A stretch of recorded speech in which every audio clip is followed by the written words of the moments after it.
જય માતાજી મિત્રો, આપણે હવે કાચમાં મેળામાં જવા નીકળ્યા છીએ. બ્લોગમાં બનાવી રહેજો, તમને બતાવીએ. અને આપણા બ્લોગને સબસ્ક્રાઈબ કરજો, લાઈક કરજો, શેર કરજો. આપણે કાળપુરના મેળામાં આવી ગયા છીએ. આજે છેલ્લો દિવસ મેળાનો. આ આપણે સિદ્ધપુર રિવરફ્રન્ટ. તો અહીંયા બધી ધાર્મિક વિધિ થાય કાર્તિક મહિનામાં વિધિ થાય બધી.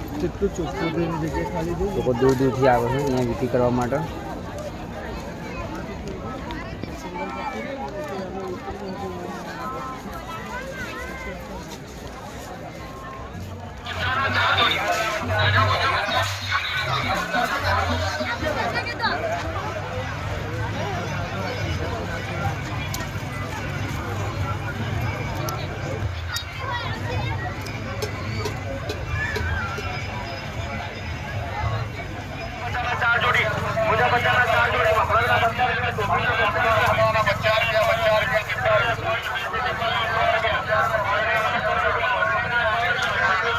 આજે કાર્તિકનો મેળો છેલ્લો દિવસ.